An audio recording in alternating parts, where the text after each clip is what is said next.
अस्सलाम वालेकुम बच्चों, कैसे हैं? खैरियत से? चलें जी, स्टार्ट करते हैं। हमने लास्ट क्लास में समर 2021 एमएसए 1 का क्वेश्चन नंबर 1 किया था। आज की क्लास में हम क्वेश्चन नंबर 3 करेंगे और एक बड़ा ही जबरदस्त सवाल है। सही है। इस सवाल की खास बात यह है कि इसके अंदर आपको कोई 6 से 8 सिनेरियोज दिखेंगे। 6 से 8 सिनेरियोज हैं प्यारे बच्चों, और इन सिनेरियोज में आपका आईएफआरएस भी ट्रिगर कर रहा है और आपका आइजा भी ट्रिगर कर रहा है। जब ये पूरे सवाल हम देखेंगे तो हमें पता चल जाएगा कि कितने सारे आईएफआरएस ट्रिगर्स कर रहे हैं और कितने सारे आइजा ट्रिगर कर रहे हैं। ये सवाल आप लोगों ने खुद से देख लिया प्यारे बच्चों, मैंने ग्रुप पे शेयर करवा दिया था। ये सवाल खुद से देख लिया हमने।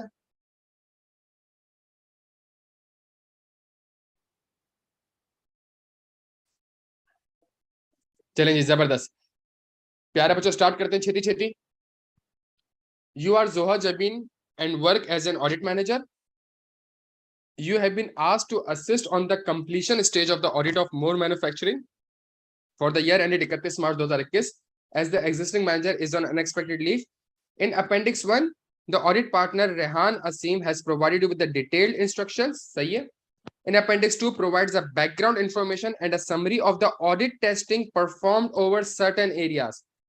Appendix 3 summarizes two issues for which audit process have already been completed but whose impact on the audit reports needs to be considered. सही है जी. Using the information contained in the Appendix 1 and 2, prepare a brief note that Appendix 1 और Appendix 2 को use करके हमने क्या करना है. Appendix 1 और Appendix 2 को यूज करके हमने explain any financial reporting issues that the audit team have not identifies and explain any areas where there is a lack of sufficient and appropriate audit evidence. पूरा आइजा 500 के ऊपर सवाल है कि आपने ये बताना है कि क्या sufficient appropriate audit evidence use किया है कि नहीं किया. डन हो गया. और फिर हमारे पास अपेंडिक्स 3 उसमें क्या outline the potential issue appendix on the auditors report. प्यारे बच्चों ये हमारे पास एक जबरदस्त सवाल है, बहुत जबरदस्त सवाल है. स्टार्ट करें प्यारे बच्चों, थोड़ा जवाब दे दीजिएगा ताकि मेरे लिए थोड़ी सी आसानी हो जाए प्यारे बच्चों. सही है. तो बड़ा जबरदस्त सवाल है, बहुत जबरदस्त सिनेरियोज इसके अंदर. CFF6 MSA1 दोनों के लिए इंपॉर्टेंट है. बैकग्राउंड इंफॉर्मेशन पढ़ लेते हैं बच्चों. The company produces domestic appliances that are sold to retailers and large scale machines that are sold directly to industry. The company is owned and controlled by Hamid family, but they are in the process of seeking external investors, which is why they have changed the auditors. Their previous auditor had been appointed for over 10 years. सही है. Auditor change हुआ है प्यारे बच्चों. This is your first year of audit. Auditor change हुआ है. This is my first year of audit. At the planning stage of the audit, it was determined that the controls in the business were not sufficient in some areas and not operating effectively in others. So as a substantive approach to the audit should be taken. Materiality was assessed as rupees 20 million to reflect the high risk associated with the new audit and the business being managed by the owners directly. यहाँ पे कुछ important information है प्यारे बच्चों. सबसे पहले information ये है कि आइजा 330 के हिसाब से कंट्रोल्स इनइफेक्टिव है. सही हो गया जी. और आइजा 315 के हिसाब से आपने मटेरियलिटी डिटरमाइन करी है. डन हो गया. और तीसरा सबसे बड़ा मसला ये है कि मैनेजमेंट ओवरहेड ऑफ कंट्रोल का रिस्क बहुत है. जबरदस्त प्यारे बच्चों, बहुत जबरदस्त. The revenue and the profit before tax आपको दिया हुआ है. आ जाए प्यारे बच्चों, सवाल करते हैं. बैकग्राउंड इन्फॉर्मेशन हमने पढ़ ली. अब हम चलते हैं किसकी तरफ, अब हम चलते हैं सवाल की तरफ. अपेंडिक्स 1 में आते हैं समरी ऑफ ऑडिट टेस्टिंग. ठीक हो गया जी. यहाँ पे इसने आपको समरी ऑफ ऑडिट टेस्टिंग दी हुई है. बैकग्राउंड इन्फॉर्मेशन हमने ऑलरेडी पढ़ लिया इसको. Appendix 2 provides background information and a summary of the audit testing performed over certain areas. ये Appendix 2 अब मैंने कंटिन्यू करा है यहाँ पे, जो उसके पार्ट थे मैंने सारे एक एक करके लिख दिए. सही है. सबसे पहला पार्ट है प्रॉपर्टी प्लांट एंड इक्विपमेंट.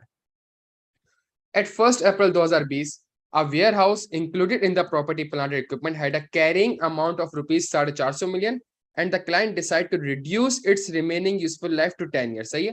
आपके पास एक कैरिंग वैल्यू आ रही थी 450 मिलियन की, आप इसको किसी यूजफुल लाइफ पे डेप्रिशिएट करते थे. इस साल आपने डिसाइड किया कि इसकी यूजफुल लाइफ को रिड्यूस कर दिया जाता है, कम कर दिया जाता है. कितने पे लेके आ गए? 10 साल पे लेके आ गए. ठीक हो गया जी. द फाइनेंशियल, अच्छा दो रिक्वायरमेंट है, दो रिक्वायरमेंट है. पहली requirement financial reporting issues explain करना है और समरी ऑफ ऑडिट प्रोसीजर्स जो परफॉर्म हुए हैं उसके ऊपर हमने कमेंट्री करनी है कि क्या वो सफिशिएंट एप्रोप्रिएट ऑडिट एविडेंस है भी कि नहीं. स्टार्ट करते हैं. The financial accountant of the company calculated the carrying amount would have been rupees 355 million if the total revised useful life would have been used from the first year. सही है जी. वो कह रहा है 10 साल मैं आज यूजफुल लाइफ लग रहा हूँ, लेकिन अगर मैंने फर्स्ट डे से रखी होती तो आज मेरी कैरिंग वैल्यू ये होती। सही है। Adjusting for the difference of 95 million by reducing the retained earning, the depreciation आज 450 आ रही है, 355 होती, जो 95 का डिफरेंस आया उसको रिटेन अर्निंग में मारा। The depreciation charge for the year ended was 35.5 million. This amount has been included as an expense in profit और लॉस फॉर द ईयर। ये तो उसने आपको पूरा आईएफआरएस बताया। सही है कि इसने अकाउंटिंग ट्रीटमेंट किया है। ये आपका अकाउंटिंग ट्रीटमेंट है। जो नीचे वाला पैराग्राफ होगा वो किस चीज के ऊपर होगा, जल्दी से बता दो। जो नीचे वाला पैराग्राफ होगा वो किस चीज के ऊपर होगा मेरे प्यारे बच्चों? वो आपकी summary of audit testing perform के ऊपर होगा। The audit team have agreed the carrying amount, the audit team have agreed the carrying amount to the prior and current year financial statement and have recalculated the amount of the adjustment and depreciation expense. ये प्यारे बच्चों आपने audit procedures perform किए हैं। आपको ये बताना है कि क्या ये procedure sufficient appropriate audit evidence है या नहीं। मैं आपके सामने प्यारे बच्चों वापस सवाल की रिक्वायरमेंट को रीड कर लेता हूँ। सवाल की रिक्वायरमेंट है using the appendix 1 and 2 explain any financial reporting issues और there is a lack of sufficient appropriate audit evidence. Total 15 marks का सवाल है। ये टोटल 15 मार्क्स का सवाल है। इस सवाल के अंदर सबसे इंपॉर्टेंट चीज क्या होगी प्यारे बच्चों? ये और ये आपस में लिंक्ड होना चाहिए। क्या यहां तक बात समझ आती है? ये बड़ी इंपॉर्टेंट चीज है। इसको देख लीजिएगा, इसको कैसे ड्राफ्ट करते हैं हम। सबसे पहली चीज प्यारे बच्चों, इसी सवाल को अगर मैं सामने रखूं, इसी सवाल को अगर मैं सामने रखूं, क्या कोई फाइनेंशियल रिपोर्टिंग इशू का मसला है? प्यारे बच्चों क्या कोई फाइनेंशियल रिपोर्टिंग का मसला है? बिल्कुल मसला है सर, बिल्कुल मसला है। देखें दो मसले हैं। अगर मैं फाइनेंशियल रिपोर्टिंग इम्प्लीकेशंस एक्सप्लेन करने जाऊंगा तो इसमें दो मसले। सबसे पहला मसला IAS 16 का है, उसके बाद IAS 8 का है। हमेशा याद रखिएगा, सबसे पहले IAS 16 अप्लाई होगा, उसके बाद IAS 8 अप्लाई होगा। सही है। अगर IAS 16 में आंसर नो आ गया तो IAS 8 अप्लाई नहीं होगा। जितने बच्चे कह रहे हैं कि change in estimate will be treated prospectively, आप बिल्कुल सही कह रहे हैं, लेकिन आप समझने की कोशिश करें। आप IAS गलत वाला अप्लाई कर रहे हैं। सबसे पहले IAS 8 नहीं अप्लाई होगा, सबसे पहला नंबर IAS 16 का होगा, फिर IAS 8 का होगा। इसको कोई समझा सकता है मैं क्यों बार बार ये कह रहा हूं कि सबसे पहला नंबर IAS 16 का होगा?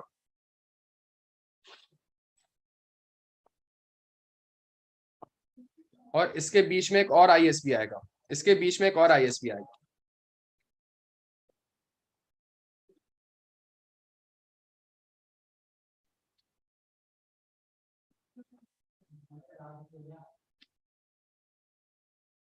नहीं अभी कोई लॉजिक बताए जल्दी से जल्दी, छेती छेती। देखें यहाँ मसला करते हैं आप, यही सिर्फ एक्सेस में मसला करते हैं, यही मसला MS1 में करता है।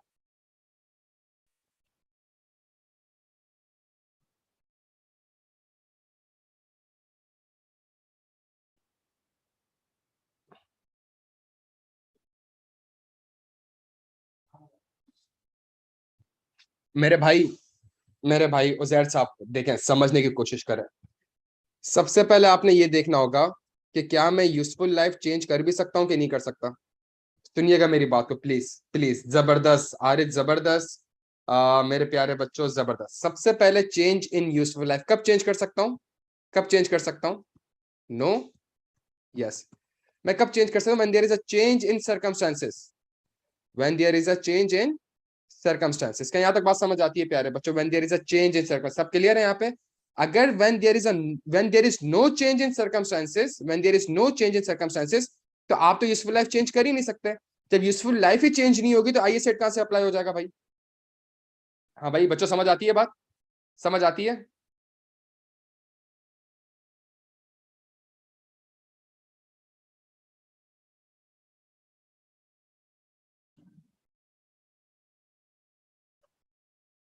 डन हो गया मेरे प्यारे बच्चों, जबरदस्त।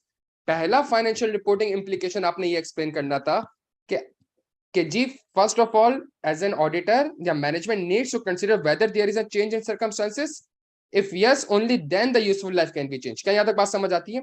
अच्छा, आंसर यस आ गया। सुनिएगा मेरी बात को, आंसर यस आ गया। अब अगला IAS कौन सा अप्लाई होगा? अब अगला IAS कौन सा अप्लाई होगा मेरे प्यारे बच्चों? जल्दी छेती छेती, बड़ी इंपॉर्टेंट चीज सिखा रहा हूं, खुदा का वास्ता एक्टिव हो जाए, खुदा का। IAS 8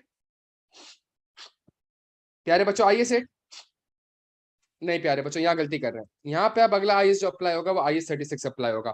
IAS 36 क्यों अप्लाई होगा? बिकॉज स्टैंडर्ड ये कहता है कि जब आप अपनी यूजफुल लाइफ को कम कर रहे हैं तो देयर इज एन इंडिकेशन कि आपका एसेट क्या हो चुका है। आपका एसेट क्या हो चुका है प्यारे बच्चों? जल्दी से छेती छेती।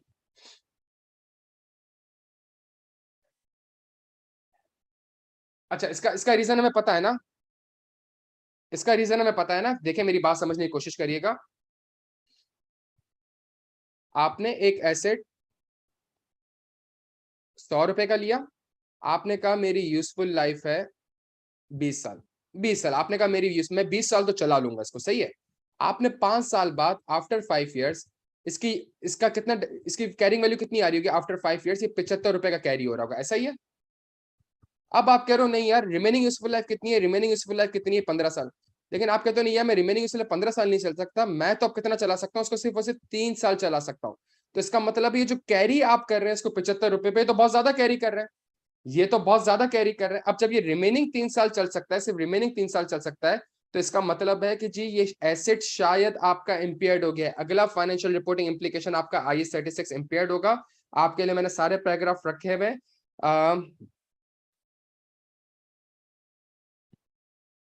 A significant reduction in the estimated useful life of an asset may indicate that the asset has been impaired because the amount that the entity expect to generate from the use of the asset may have been reduced below its carrying amount. सही है जी।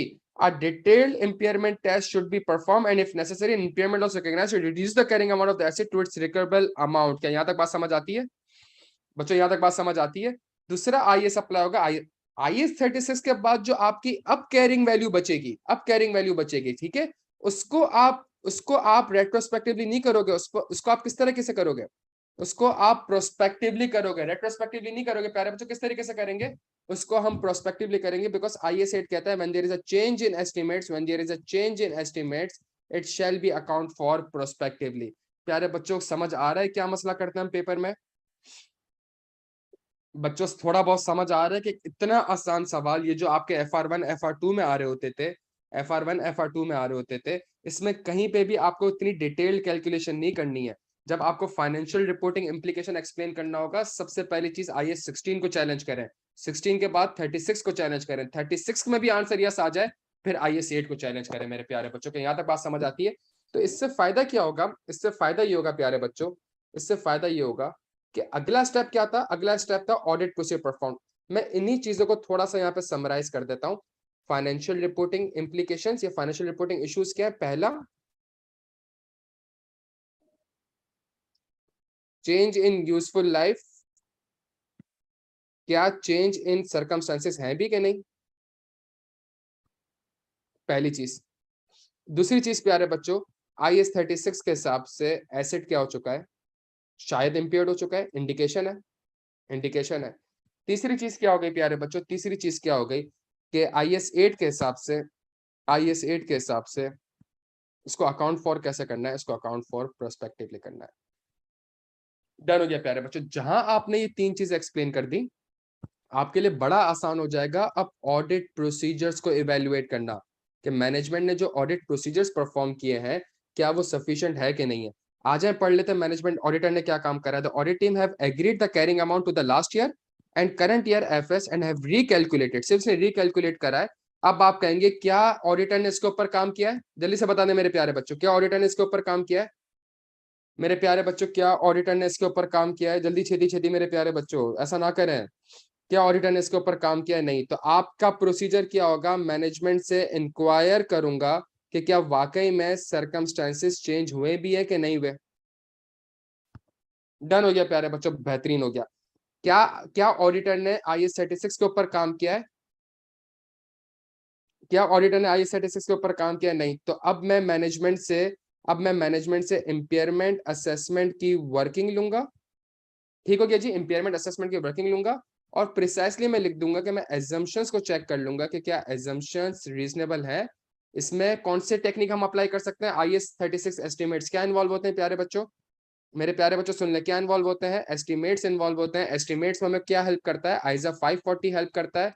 खुदा का वास्ता है मेरी बात सुन लीजिएगा, खुदा का वास्ता है मेरी बात सुन लीजिएगा। ISA 540 जब अप्लाई होता है तो ISA 540 का एक प्रोसीजर था, मैनेजमेंट के प्रोसेस की अंडरस्टैंडिंग लेता था, सही है। दूसरा था टेस्ट ऑफ कंट्रोल। क्या मैं टेस्ट ऑफ कंट्रोल लिखूंगा मेरे प्यारे बच्चों? क्या मैं टेस्ट ऑफ कंट्रोल लिखूंगा प्यारे बच्चों? जल्दी छेती छेती प्यारे बच्चों, क्या TOC वाला लिखूंगा? नहीं प्यारे बच्चों, क्यों नहीं लिखना? वो आपको ऑलरेडी बैकग्राउंड इन्फॉर्मेशन में बता चुका है मेरे प्यारे बच्चों, ऑलरेडी बैकग्राउंड इन्फॉर्मेशन में बता चुका है क्या बता चुका है कि controls are not effective, controls are not effective. It was determined that the control in the business were not sufficient in some areas and not operating effectively. मेरे प्यारे बच्चों, बहुत जबरदस्त, बहुत जबरदस्त, बहुत जबरदस्त. तीसरी चीज मेरे प्यारे बच्चों, एक सेकंड ना काम किया. तीसरी, तो इसलिए मैंने दो प्रिसाइज लिख दिए. एजम्पशन चाहूं तो मैं सब्सिक्वेंट इवेंट का भी प्रोसीजर लिख सकता हूं. ठीक हो गया. और IS 8 के हिसाब से ये प्रोस्पेक्टिवली होना चाहिए. तो मैं मैनेजमेंट से रिवाइज्ड वर्किंग लूंगा, मैं मैनेजमेंट से रिवाइज्ड वर्किंग लूंगा और इंश्योर कर लूंगा कि क्या उसको account for and disclosed as per IS 8 किया है कि नहीं किया. देखिए मैं कितने सारे प्रोसीजर मेरे प्यारे बच्चों लिख सकता हूं. और एक और चीज देखिएगा प्यारे बच्चों, ये बता दें, ये अगर मेरी राइट हैंड साइड है और ये मेरी लेफ्ट हैंड साइड है, क्या ये दोनों बराबर है?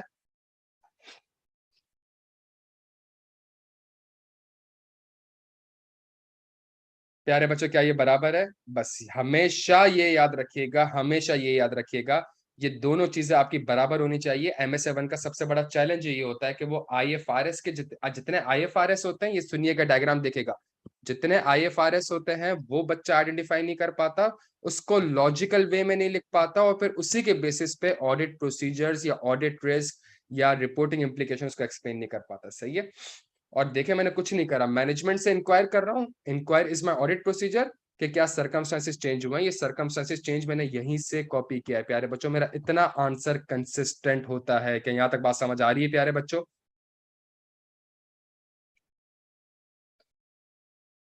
राइटिंग पे ना जाइएगा प्यारे बच्चों, जो समझाने की कोशिश कर रहा हूँ उसके ऊपर ज्यादा फोकस करिएगा. ठीक हो गया प्यारे बच्चों?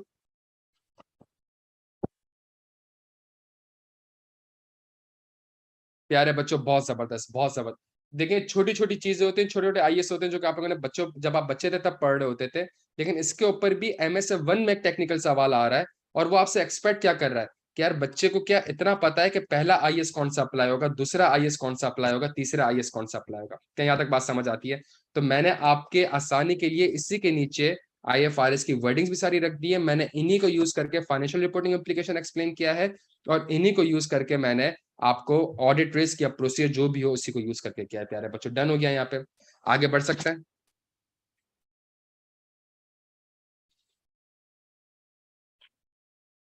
जबरदस्त. On 1 September 2020 company capitalized the expenditure of rupees 300 million which it incurred on adding new safety features to the machines used in a production line. The audit team have agreed the amount to a contract that was signed. ये क्या बात कर रहा है? Audit procedure performance. The audit team has agreed the amount to a contract that was signed with a safety specialist which provides evidence that the amount are correctly capitalised. मतलब capitalisation के ऊपर तो काम हो गया. सही है. while reviewing the contract while reviewing the contract to supply the safety features, the audit team noted that the safety features will only last for 3 years. The contract and the discussion provided evidence that the safety features are required by the law. The result of impairment testing indicate that the production line is not impaired. Company has, यहाँ पे impairment नहीं है, वो कह चुका है आपको. सही है, यहाँ पे impairment लिखने की जरूरत नहीं है. The company has depreciated safety expenditure over the 12 years, which is the same as the remaining useful life of the machine as 1 सितंबर 2020. प्यारे बच्चों, हाँ मसला है कोई? एक कंपनी की ऑलरेडी मशीन आ रही थी. सही है, ऑलरेडी एक मशीन आ रही थी. इस मशीन के अंदर हमने सेफ्टी फीचर्स ऐड किए. ये सब्सिक्वेंट एक्सपेंडिचर किया हमने, ये सब्सिक्वेंट एक्सपेंडिचर किया, सेफ्टी फीचर्स किए. ये सेफ्टी फीचर लॉ के हिसाब से हर 3 साल बाद करना है. मेरा कॉन्ट्रैक्ट भी 3 साल तक है. मशीन की रिमेनिंग लाइफ कितने साल है प्यारे बच्चों? 12 साल बची है. मैंने इस सेफ्टी फीचर्स को भी कितने साल पे डेप्रिशिएट कर दिया? 12 साल पे डेप्रिशिएट कर दिया. प्यारे बच्चों, कोई मसला? क्या मुझे आप फाइनेंशियल रिपोर्टिंग इंप्लीकेशंस बता सकते हैं?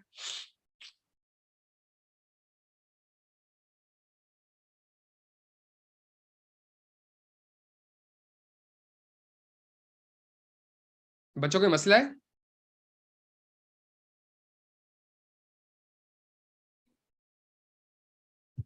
नहीं नहीं, शायद ये गलत कर रहे हैं, ये गलत कर रहे हैं, ये गलत कह रहे हैं मेरे भाई. आप कोई और मसला?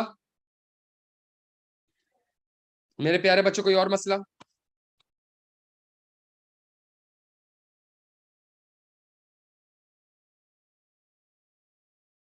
जबरदस्त जबरदस्त प्यारे बच्चों. और इसके अलावा each significant component to be depreciated separately. ऐसा ही है भाई. Each significant document should be depreciate. IAS 16 requires that each part of an item of property, plant, equipment with a cost that is significant in relation to the total cost of the item should be depreciated separately. क्या यहाँ तक बात समझ आती है? तो यहाँ पे फाइनेंशियल रिपोर्टिंग इम्प्लीकेशन का मसला क्या है? सबसे पहली चीज आपने फाइनेंशियल रिपोर्टिंग इम्प्लीकेशन एक्सप्लेन करी और आपने सबसे पहली चीज ये कही कि जी इट शुड बी, या चले थोड़ा सा और अच्छा करते हैं।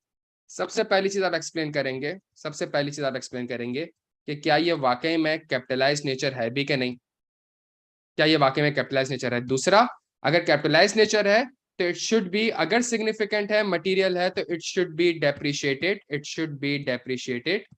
सेपरेटली। प्यारे बच्चों के यहाँ तक बात समझ आती है? It should be depreciated separately प्यारे बच्चों। अच्छा, कैपिटलाइज नेचर के ऊपर तो ऑडिटर ने काम कर लिया है ना, कैपिटलाइज नेचर के ऊपर तो ऑडिटर कह चुका है, तो अगर मैं फाइनेंशियल रिपोर्टिंग एप्लीकेशन एक्सप्लेन ना भी करूं तो मसला नहीं है। The audit team noted the safety features will only last for 3 years, सही है, which provide evidence that the amounts are correctly capitalized, तो वो ऑलरेडी आपको बता चुका है। तो यहाँ पे आपका, अच्छा, क्या ऑडिटर ने ये इंश्योर करा है कि जो सिग्निफिकेंट कंपोनेंट है वो डेप्रिशिएट होना चाहिए सेपरेटली? क्या इसके ऊपर काम किया है प्यारे बच्चों?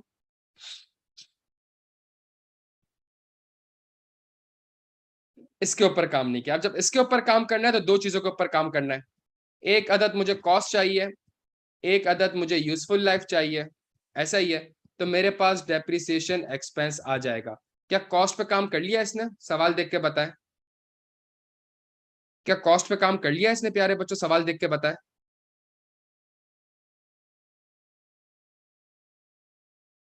Have agreed the amount to a contract, सही है, कॉस्ट पे काम कर चुका है। Useful life, the audit team noted safety features will only last for 3 years।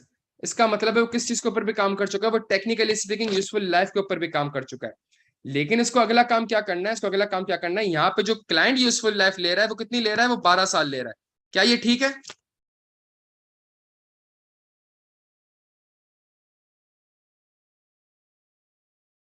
नहीं सर। तो ऑडिट प्रोसीजर में आप कहेंगे कि जी जो फाइनेंशियल रिपोर्टिंग इम्प्लीकेशन है, जो आईएएस की ये वाली रिक्वायरमेंट है, इसके ऊपर ऑडिटर ने काम नहीं करा।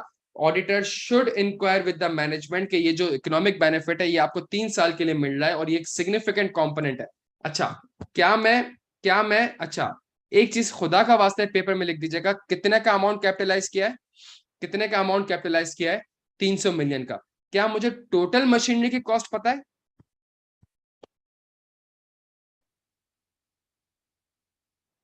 मुझे टोटल मशीनरी की कॉस्ट नहीं पता ना, तो मैं सिग्निफिकेंट कंपोनेंट नहीं डिटरमाइन कर सकता। ऐसा ही है ना प्यारे बच्चों? मुझे टोटल मशीन की कॉस्ट नहीं पता तो मैं ये सिग्निफिकेंट कंपोनेंट है कि नहीं है मैं ये डिटरमाइन नहीं कर सकता ना, सिग्निफिकेंट कंपोनेंट। सही है, तो मैं अपने आंसर को इस तरीके से करूंगा कि मैनेज ऑडिटर ने क्या काम करना है, ऑडिटर ने ये इंश्योर करना है कि क्या ये कंपोनेंट, कौन सा कंपोनेंट, ₹300 मिलियन वाला, क्या ये सिग्निफिकेंट कंपोनेंट है भी कि नहीं। सबसे पहले ऑडिटर ने इस चीज के ऊपर काम करना होगा, क्या ये सिग्निफिकेंट कंपोनेंट है। इफ यस, तो ऑडिटर ने अगली चीज इंश्योर करनी होगी कि significant component should be depreciated separately based on it's useful life. तो इंश्योर करना होगा कि ये ओवर द 3 years डेप्रिशिएट हो रहा हो। क्या यहां तक बात समझ आती है मेरे प्यारे बच्चों?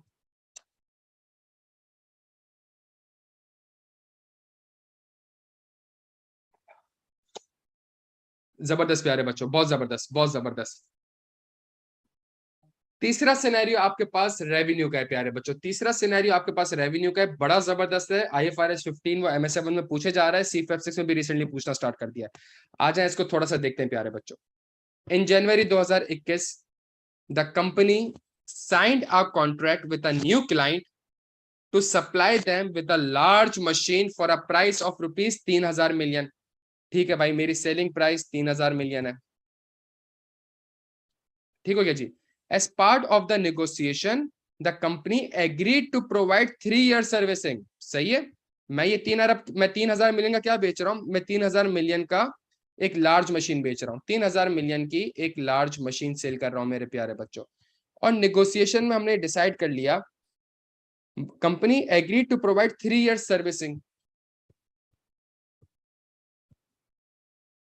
3 year servicing. in which company manufacturing engineers will perform monthly visits.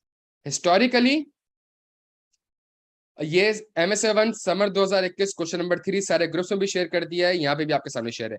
Historically, the company has not performed any servicing of machinery it supplies. Client would arrange a contract themselves. ये बड़ी इंपॉर्टेंट चीज लिखी हुई है. हिस्टोरिकली में provide नहीं करता, लेकिन क्लाइंट अलग से इसका कॉन्ट्रैक्ट करता था. सही है. Audit evidence was obtained by reviewing the contract which confirms the terms and price. मैंने 3000 मिलियन वेरीफाई कर लिए. The machine was delivered to the customer on 1st February 2021 as confirmed by the dispatch note. Receipt of which 3000 million was agreed to a bank statement. ये machine, ये जो large machine है, इसका goods delivery note भी देख चुका हूं, इसको एग्रीमेंट से भी देख चुका हूं, और इसको अमाउंट को बैंक स्टेटमेंट से भी ट्रेस कर चुका हूं.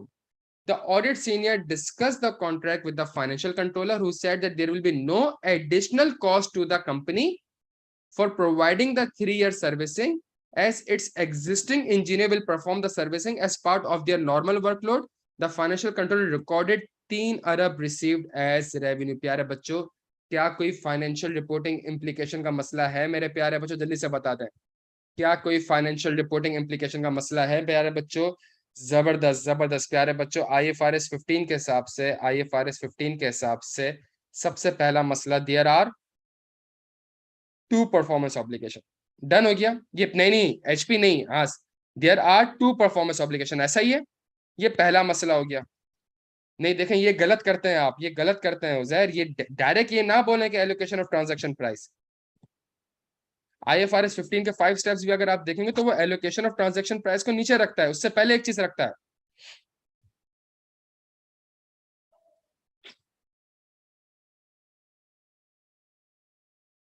Exactly, performance obligation. तो आपने सबसे पहले कहना है there are 2 performance obligation. If yes, then you have to allocate the transaction price into performance obligation. तीसरी चीज बता दें प्यारे बच्चों, बड़ी इंपॉर्टेंट है. तीसरी चीज बता दें, मोस्ट इंपॉर्टेंट है. जबरदस्त. Revenue recognition criteria, point of time या over the time, point of time या ओवर द टाइम. जबरदस्त जबरदस्त जबरदस्त प्यारे बच्चों. अब मुझे बताएं, ये फाइनेंशियल रिपोर्टिंग इंप्लीकेशंस आपने एक्सप्लेन कर दी, और आपने इसको एक्सप्लेन करते हुए कोशिश करना है कि ये जो आपकी बाइबल थी ना, इसके लिए आपने और इसके लिए आपने सवाल की इंफॉर्मेशन को थोड़ा सा यूज करना है. कैसे यूज करना है मैं आपके सामने एक्सप्लेन कर देता हूं. ये जो इंफॉर्मेशन लिखी हुई है ना इसने, कौन सी? The company has not perform any servicing if machinery in supplies, client would arrange a contract themselves. इसका मतलब है क्या ये कॉन्ट्रैक्ट का इंटीग्रल पार्ट है, या ये एक डिस्टिंक्ट गुड एंड सर्विसेज है?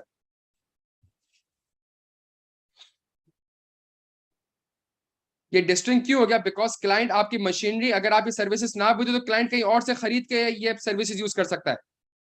कि यहां तक बात समझ आ रही है? इस चीज को आपने यहां पे लिखना है, और तभी आपने कहना है therefore there are 2 performance obligation, there is a distinct goods and services. ये वर्ड यूज करना है, खुदा का वास्ता है. क्यों डिस्टिंक्ट गुड्स एंड सर्विसेज है? बिकॉज एक सेपरेट चीज है. फिर allocate the transaction price, allocate the transaction. फिर आप कहेंगे कि 3 अरब रुपए को मैंने एलोकेट करना होगा इनटू लार्ज मशीनरी. खुदा का वास्ता ये वर्ड यूज करिएगा, large machinery and services component. क्या यहां तक बात समझ आती है? फिर आपने कहना है कि जो लार्ज मशीनरी है, ये मेरी परफॉर्मेंस ऑब्लिगेशन सेटिस्फाई हो गई है, ये तो पॉइंट ऑफ टाइम पे हो जाएगा.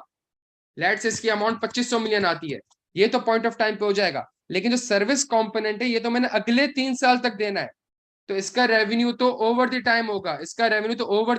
ये 500 मिलियन का रेवेन्यू ओवर द 3 इयर्स होगा.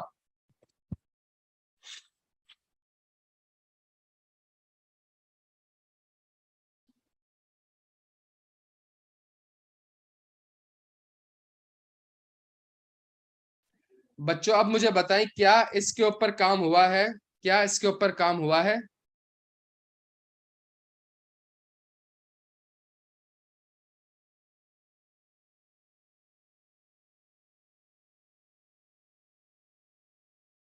क्या इस चीज के ऊपर ऑडिट प्रोसीजर्स परफॉर्म हुए हैं मेरे प्यारे बच्चों?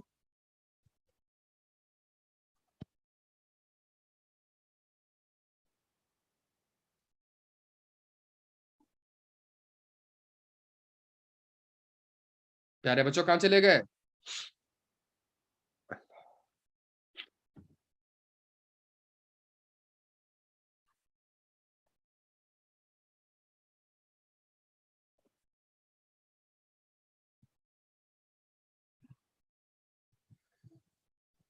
तो इसका ऑडिट प्रोसीजर क्या होगा?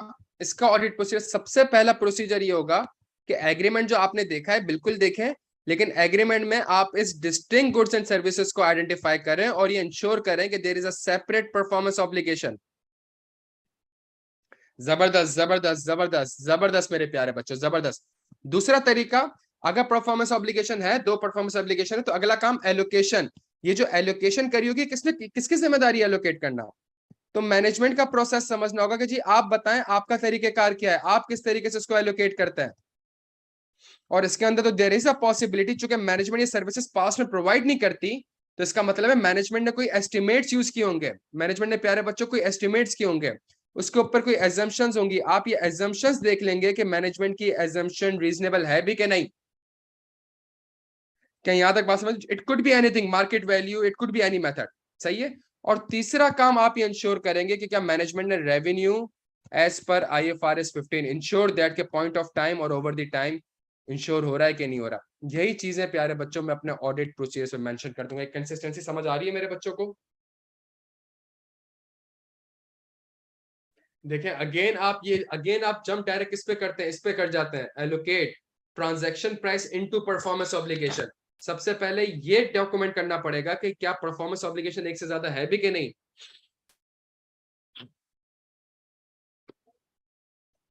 क्या यहां तक बात समझ? अगर है तो फिर एलोकेट करना पड़ेगा। और जब एलोकेट करेंगे तो मसला क्या है, एक पॉइंट ऑफ टाइम है, एक ओवर द टाइम है। ये ड्राफ्टिंग समझ आ रही है मेरे प्यारे बच्चों?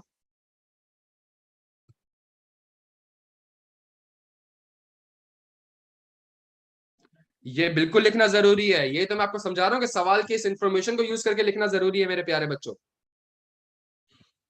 और आपके लिए मैंने ये पूरा पैराग्राफ IFRS 15 का भी यहाँ पे कॉपी कर दिया, ताकि आपको पता चल जाए कि इसी से मैंने आंसर बनाया। डन हो गया प्यारे बच्चों?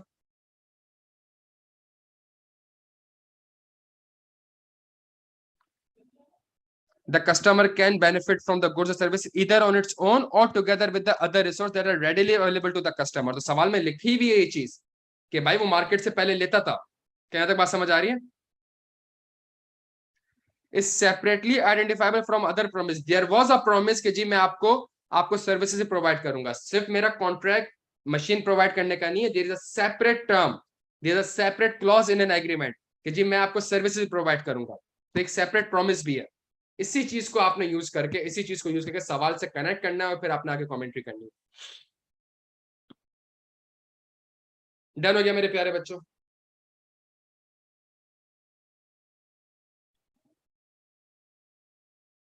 चले जबरदस्त प्यारे बच्चों, जबरदस्त। देखें ये यूं ना घबराइएगा कि ये MSA 1 का सवाल है। सही है। MSA 1 के सवाल के अंदर 8 सिनेरियोज उसने ऐसे छोटे छोटे डाल दिए। तो हमारी CFFS की भी तैयारी हो रही है, IFRS की भी तैयारी हो रही है, MSA 1 की भी तैयारी हो रही है ना। और थोड़ा सा हमें समझ आ रही है कि हमें लिखना कैसे। द कंपनी, अगला सिनेरियो, द कंपनी,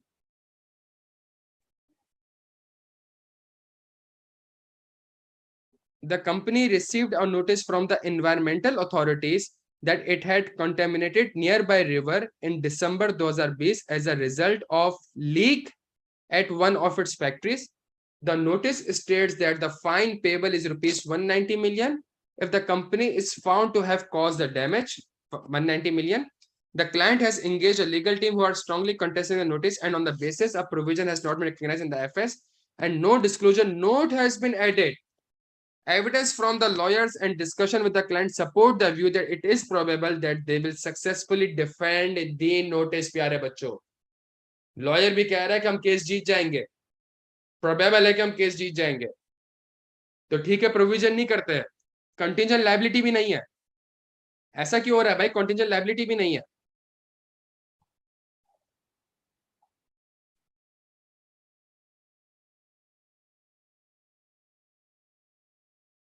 हाँ प्यारे बच्चों।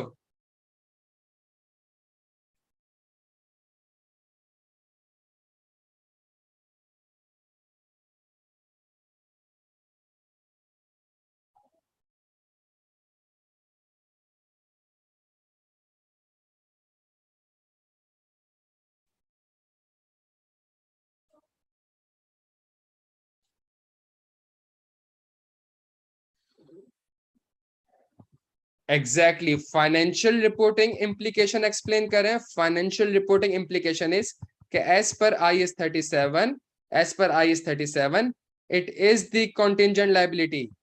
It is the contingent liability. ठीक है, it is the contingent liability and it should be disclosed.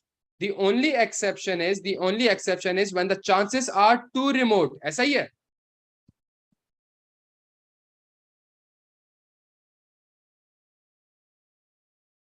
बच्चों ऐसा ही है, ये लिखा हुआ है ना. चांसेस टू रिमोट तो नहीं है, बिकॉज वो तो कह रहा है प्रोबेबल है कि कंपनी जीत जाएगी केस. प्रोबेबल है, सही है, प्रोबेबल है कि कंपनी जीत जाएगी, तो it means chances to remote तो नहीं हुए. तो अब यहाँ पे ऑडिट प्रोसीजर मेरा क्या होगा? ऑडिट प्रोसीजर क्या होगा प्यारे बच्चों? मैंने लीगल काउंसिल से इंक्वायरी भी कर ली है, मैंने लॉयर के एविडेंस भी ले लिया, मैंने सब कुछ काम कर लिया है. the only thing which I need to do is to ensure the adequacy of disclosure. क्या यहां तक बात समझ आती है? Ensure the adequacy of disclosure. Clear है प्यारे बच्चों? एक और मसला इस सवाल में थोड़ा सा देख लें. इस सवाल में आपका आइजा 250 एप्लीकेबल हो रहा है. ऐसा ही है? इस सवाल में मेरे प्यारे बच्चों आइजा 250 एप्लीकेबल हो रहा है. ऐसा ही है? क्या था 250 भाई? 250 कौन सा था?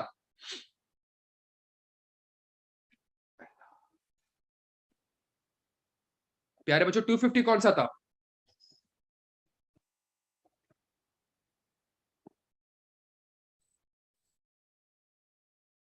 Non compliances with laws and regulation. चूंकि मार्क्स कम है, और सुनिएगा, मैं आइजा 250 अप्लाई क्यों नहीं कर रहा? बिकॉज नोटिस आ चुका है कि फाइन लगेगा. नोटिस में ये नहीं लिखा हुआ आ रहा कि लाइसेंस कैंसिल हो जाएगा. अगर सवाल में ये चीज नहीं होती ना, कौन सी चीज नहीं होती? अगर ये नहीं होता तो प्यारे बच्चों पूरा आइजा 250 अप्लाई हो जाता. क्या यहां तक बात समझ आती है? पूरा आइजा 250 अप्लाई हो जाता.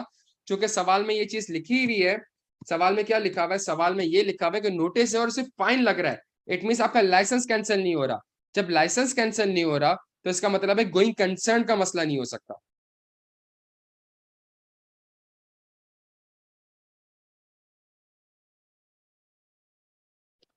क्लियर हो गए प्यारे बच्चों? यहाँ पे किसी को कोई सवाल हो मुझसे पूछ सकता है.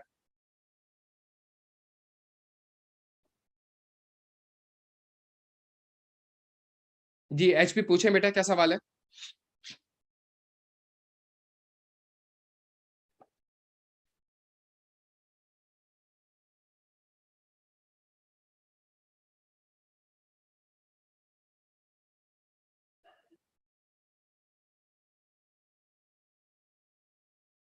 डिस्क्लोजर पे फोकस हमारा इसलिए है because evidence from the lawyer and discussion with the client support the view that it is probable that they will successfully defend the notice.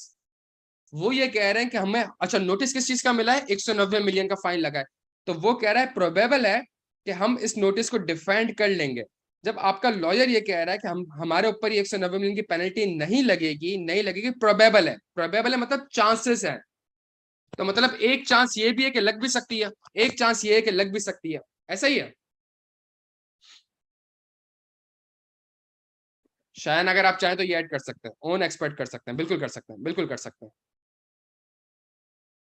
HP clear है आप? तो अगर अगर इट मीन तो अगर ये प्रोबेबल है कि शायद आपको पैसा पे करना पड़ जाए, सही है, द चांसेस है, तो फिर आपको as a contingent liability disclose करना पड़ेगा ना. मैं आपके सामने एक और एग्जांपल रखता हूँ. टैक्स वाले ने एक नोटिस दिया आपको, और आपसे कहा कि जी चले शराफत से 100 मिलियन का टैक्स दे. ठीक है, आपने आपने क्या कहते हैं केस फाइल कर दिया. आपने केस फाइल किया, आपका लॉयर कह रहा है यार चांसेस है कि हम केस जीत जाएंगे. ठीक है, केस जीत जाएंगे, प्रोविजन रिकॉर्ड ना करें. प्रोविजन रिकॉर्ड क्यों ना करें? बिकॉज आउटफ्लो आपको नहीं लग रहा. लेकिन एक चांस ये भी तो कि केस हार भी सकता है, 100% तो नहीं है, बट अगर अगर हार ना जाए तो इसलिए इसको एज अ कॉन्टिंजेंट लायबिलिटी हमें डिस्क्लोज करना पड़ेगा.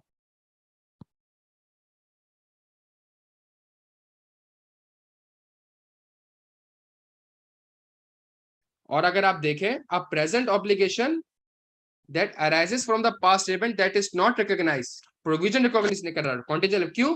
Because it is not probable that an outflow resource will be required to settle the obligation. It is not probable क्या है कि हम केस जीत जाएंगे, इट मींस ये प्रोबेबल नहीं है। तो चूंकि ये हम कंडीशन पूरी कर रहे हैं प्यारे बच्चों, तो हमें इसको as a contingent liability disclose करना पड़ेगा। डन हो गया, आसान सा सवाल है ये।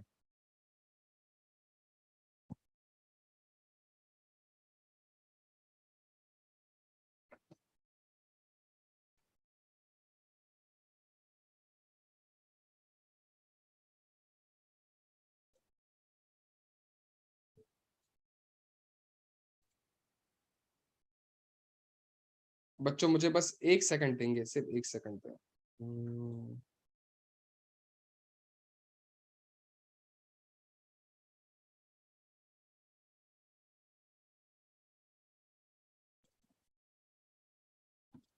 मुझे सिर्फ एक सेकंड दें, यहाँ पे आई थिंक सवाल पूरा आया नहीं है, बस मुझे एक सेकंड दें, मैं सवाल को बस कॉपी कर दूं।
चले जी, आ जाए बच्चों, स्क्रीन दिख रही है सबको?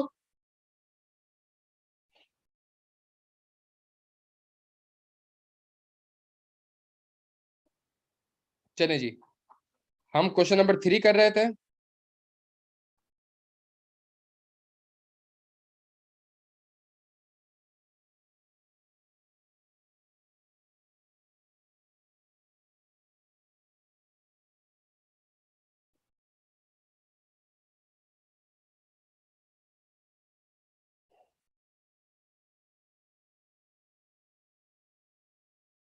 अच्छा, अब हम आ जाते हैं प्यारे बच्चों, इसी सवाल के ऊपर आ जाते हैं। अपेंडिक्स 3, अपेंडिक्स 3 में क्या करना था? Impact of issues on the audit report. सही है, मैं आपके साथ सवाल वापस से रीड कर लूं, मैं सवाल आपके साथ वापस से रीड कर लूं प्यारे बच्चों। सवाल में क्या था? सवाल में क्या था? Outline the potential impact of the issues in appendix 3 on the audit report. 5 number का सवाल है, 5 नंबर का सवाल है, outline the potential impact of the issues in appendix 3 on the audit report. ठीक हो गया जी, आ जाए। अपेंडिक्स 3 में हमारे पास सिर्फ 2 सिनेरियो दिए, 5 नंबर का सवाल है। मैं आपके सामने पढ़ रहा हूं। Contract, the company completed the construction contract of a significant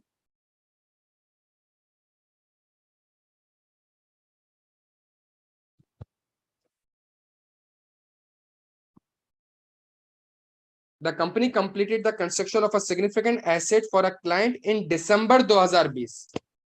It recognized rupees 3560 million of revenue on completion of the construction, which resulted in a profit of rupees 80 million for the year ended 31 मार्च 2021। मैं आपके सामने materiality पेश कर देता हूं। Materiality कितनी थी? सवाल में दी हुई थी ऊपर, कितनी थी मेरे प्यारे बच्चों? 20 मिलियन थी, ऐसा ही था ना?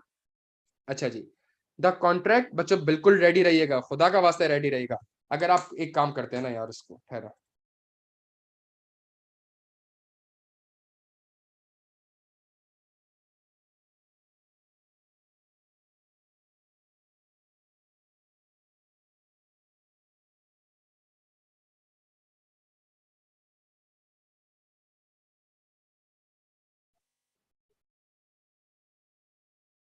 बच्चों ये बड़ा जबरदस्त सवाल है, ये बड़ा जबरदस्त सवाल है। इसको खुदा का वास्ता है थोड़ा सा एक्टिवली हमने देखना है, तभी मैं इसको सुकून से यहाँ पे ऐड कर देता हूँ।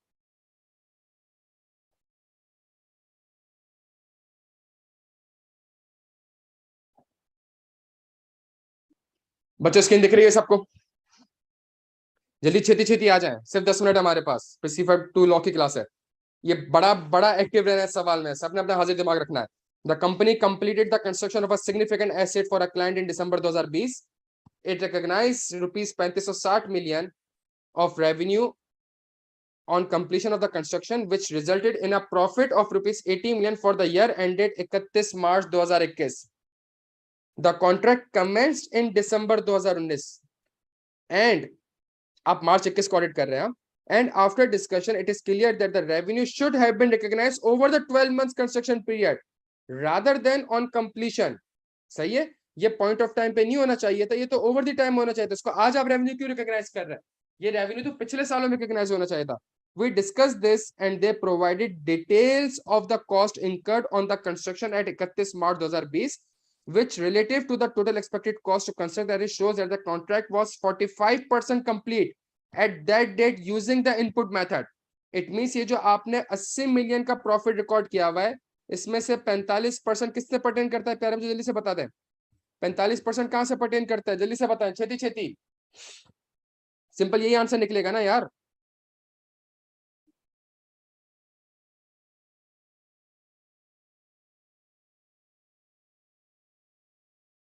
बच्चों ऐसा ही है,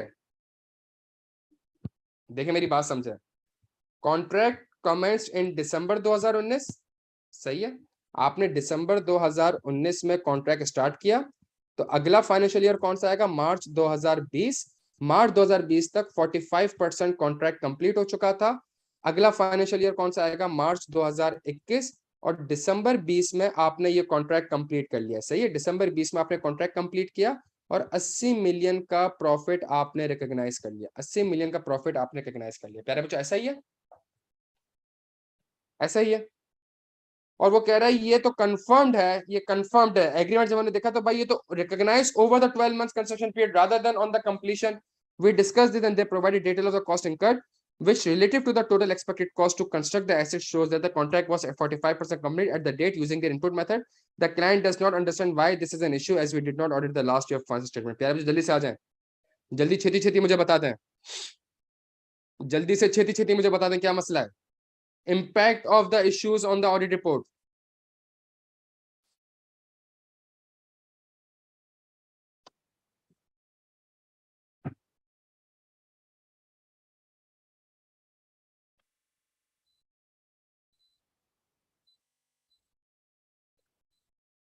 बच्चों जल्दी छेती छेती, कौन सा ओपिनियन दूं? Qualified adverse? प्यारे बच्चों कौन सा ओपिनियन दूं? वो वेरीफाई करने का कुछ कह ही नहीं रहा आपसे शाहिद बशीर, वो तो आपसे कह रहा है impact on issue on the audit report. वो आपसे ऑडिट पूछ रहे तो ना वो आपसे रिस्क पूछ रहा है, ना वो आपसे फाइनेंशियल रिपोर्टिंग इशू पूछ रहा है, ना वो आपसे ऑडिट पूछ रहा है। प्यारे बच्चों क्वालिफाइड ओपिनियन, सबका ये आंसर है भाई। उजैर साहब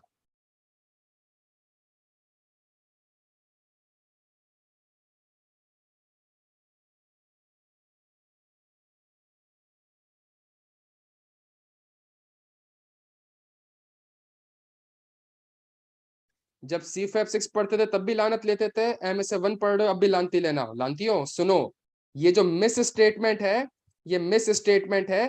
आप ऑडिट कर रहे हैं 31 मई 2021 का, 31 मार्च 2021 का। ये मिस स्टेटमेंट पर्टेन करती है 31 मार्च 2020 से। ये मिस स्टेटमेंट पर्टेन करती है 31 मार्च 2020 से, जिसके ऊपर एक अनमॉडिफाइड ओपिनियन एक्सप्रेस है, जिसके ऊपर एक अनमॉडिफाइड ओपिनियन एक्सप्रेस है।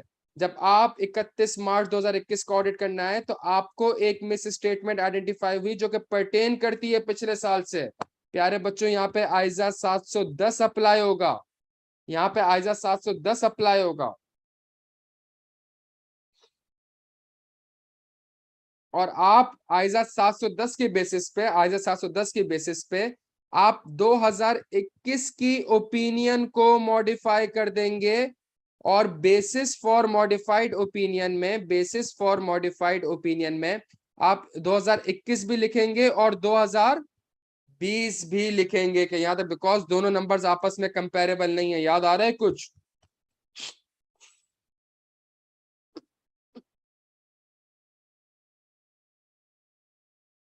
आइजा 510, आइजा 510 तो सफिशिएंट अप्रोप्रिएट ऑडिट एविडेंस का है।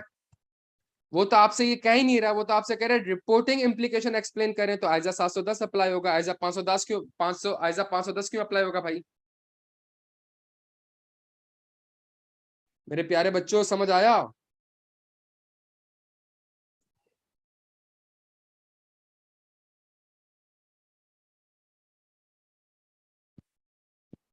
जबरदस्त जबरदस्त जबरदस्त, सुने मेरी बात, बिल्कुल सही कह रहे हैं, बिल्कुल सही कह रहे हैं, बिल्कुल सही कह रहे हैं। सुन ले मेरी बात, मेरी मेरी बात सुन ले। सारे सवाल का जवाब दे रहा हूँ, सारे सवाल का जवाब दे रहा हूँ। पहली चीज, discuss the matter with the management. Management से रिक्वेस्ट करूंगा, मैनेजमेंट से रिक्वेस्ट करूंगा कि लास्ट ईयर वाले ऑडिटर साहब से कहें, चलो इसको भी छोड़ा, मैं मैनेजमेंट से डिस्कस करूंगा। डिस्कस करने बाद मैं मैनेजमेंट से कहूंगा कि अपने फाइनेंशियल स्टेटमेंट्स को अमेंड करें। और जब एफएस आप वापस से अमेंड कर रहे हैं, तो ऑडिटर से दरख्वास्त करें, लास्ट ईयर वाले ऑडिटर से दरख्वास्त करें कि वो अपनी रिपोर्ट भी अमेंड करें और वापस से रीइश्यू करें। या तो ये होगा या ये नहीं होगा। अगर ये हो जाता है, अगर ये हो जाता है, क्या हो जाता है, क्या हो जाता है, एफएस पुराने वापस से रीस्टेट नहीं हो रहे, चेंज हो रहे हैं, और ऑडिटर भी कह रहा है, तो इसका मतलब है जो लास्ट ईयर का ऑडिटर होगा उसके ऊपर आइजा 560 अप्लाई हो जाएगा। आप तो नहीं है, आप छोड़ दें। सही है? अगर ऐसा हो जाता है, अगर ऐसा हो जाता है, आप कहेंगे कि मैं अनमॉडिफाइड ओपिनियन दूंगा, मैं अनमॉडिफाइड ओपिनियन दूंगा। लेकिन अगर मैनेजमेंट ऐसा नहीं करती, तो आप मैनेजमेंट को कहेंगे घबराई नहीं, आईएस 8 के हिसाब से, आईएस 8 के हिसाब से अगर एरर होता है तो एरर को तो रीस्टेट करते हैं, एरर को तो रीस्टेट करते हैं। अगर मटेरियल हो तो, और मटेरियल तो लग रहा है, मटेरियल तो है। क्यों मटेरियल है? इस साल आप 80 मिलियन का रेवेन्यू रिकॉग्नाइज कर रहे हैं, हालांकि इस साल तो 55 का होना चाहिए था। इस साल का रेवेन्यू आप 80 मिलियन लेके जा रहे हैं। इस साल होना कितना चाहिए था? इस साल होना कितना चाहिए था? 55 होना चाहिए था। डिफरेंस कितने का आ गया? 65, 75, 25 का आ गया। मटीरियलिटी तो 20 मिलियन है, मटीरियलिटी तो 20 मिलियन है। तो इसका मतलब है अगर इस साल के रेवेन्यू 55 आना चाहिए, तो लास्ट ईयर का तो 45 आना चाहिए। तो ये अमाउंट तो लास्ट ईयर के हिसाब से भी मटेरियल लग रही है मुझे। सुनिएगा मेरी बात को, ये जो 45 मिलियन है, पिछले साल कितने से गलत है? लास्ट ईयर कितने से गलत है? एक अच्छी चीज समझा रहा हूं, सुन ले मेरी बात। लास्ट ईयर कितने से गलत है?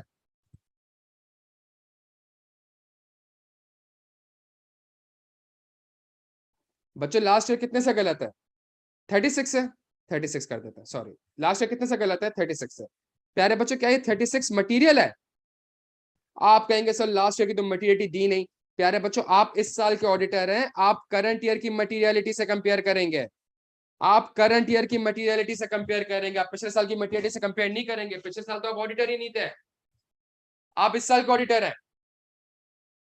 तो एक ऐसी अमाउंट जो पिछले साल रिकॉर्ड होनी चाहिए थी और इस साल रिकॉर्ड हो रही है, क्या वो मटेरियल है? क्या वो करंट ईयर के हिसाब से मटेरियल है? कुछ नहीं होता। कंपैरेबिलिटी तो मैं इस साल के नंबर से करता हूं ना शायान, मेरी जान, कंपैरेबिलिटी तो इस साल के नंबर से होती है ना। तो मटीरियलिटी हमेशा इस साल की होगी, मटीरियलिटी हमेशा इस साल की होगी। समझ आती है बात? तो मैं मैनेजमेंट से रिक्वेस्ट करूंगा, कोई मसला नहीं, घबराई नहीं, आप रीस्टेट करते हैं। या तो मैनेजमेंट रीस्टेट करेगी या मैनेजमेंट रीस्टेट नहीं करेगी। अगर मैनेजमेंट रीस्टेट कर देती है तो मैं अनमॉडिफाइड ओपिनियन दूंगा। लेकिन जो रीस्टेटमेंट हुई है, इतनी ख्वारी हुई है, अगर लिस्टेड है तो मैं कैम में दे दूंगा, लिस्टेड नहीं है तो मैं एम्फेसिस और मेटा पैराग्राफ दे सकता हूं। लेकिन अगर मैनेजमेंट रीस्टेट नहीं करती, तो आईएस 8 की खिलाफ वर्जी कर रही है, आईएस 8 की खिलाफ वर्जी कर रही है। मटेरियल है क्वालिफाइड, लेकिन अगर मुझे मटेरियल प्लस परवेजिव लगता है तो मैं एडवर्स। आपका आंसर है ना लांकियों, ये वाला आ रहा था, आपका आंसर ये वाला आ रहा था। और उस आंसर से पहले ये पूरी दुनिया है, उस आंसर से पहले पूरी दुनिया है। समझ आ रही है मेरे बच्चों?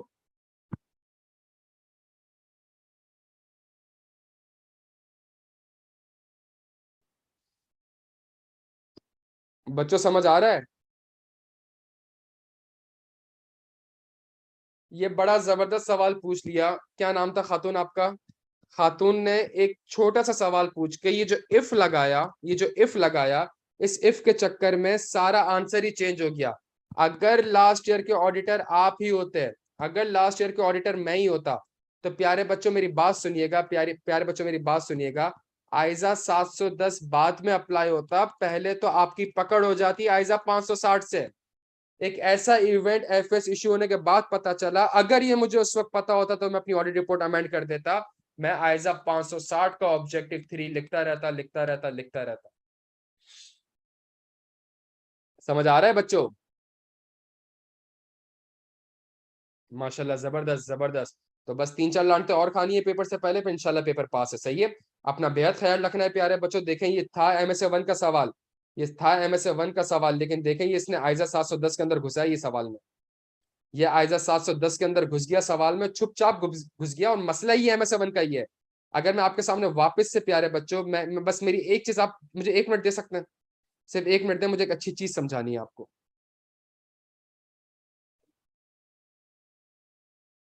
ये समझ ले मेरी बात, ये 16 पेज का आपका पेपर है एमएसए 1 का। सही है, ये सवाल जो है, ये 1 पेज, ये 2 पेज, ये 3 पेज, ये 4 पेज, ये 5 page,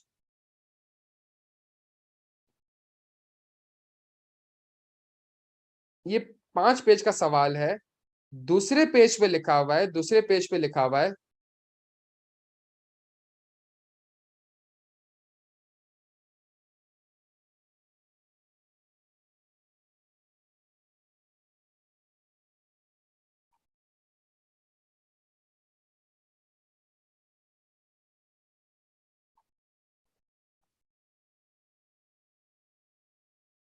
background information, sorry, background information. तीसरे पेज पे लिखा हुआ है,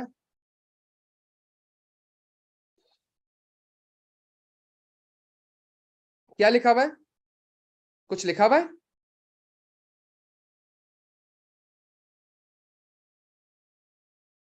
प्यारे बच्चों जवाब दे देना, ना करें इस तरीके से यार।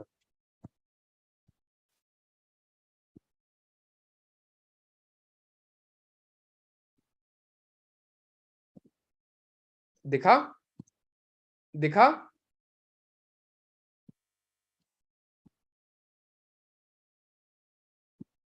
दिखा? क्या दिखा?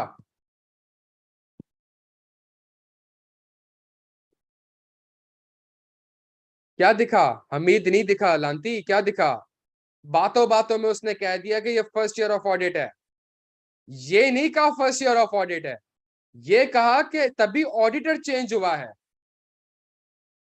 समझ आ रही है? ये नहीं कहा कि फर्स्ट ईयर ऑफ ऑडिट है, क्या कह दिया? ऑडिटर चेंज हुआ है। समझ आ रही है मेरे प्यारे बच्चों? समझ रहे हो क्या कह रहा है ये?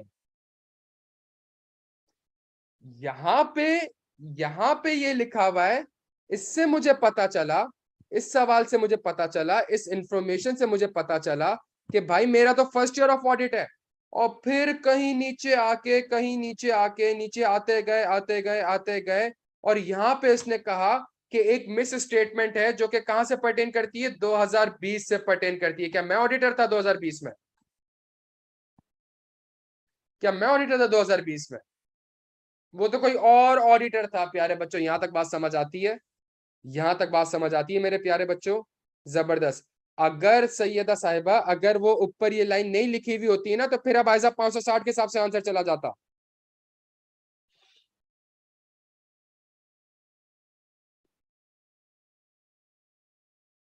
समझ आ रही है प्यारे बच्चों बात? अगर ये मैं ही ऑडिटर होता तो फिर ऐसा 560 अप्लाई, 710 बाद में अप्लाई होता। प्यारे बच्चों फायदा हुआ कुछ सेशन का?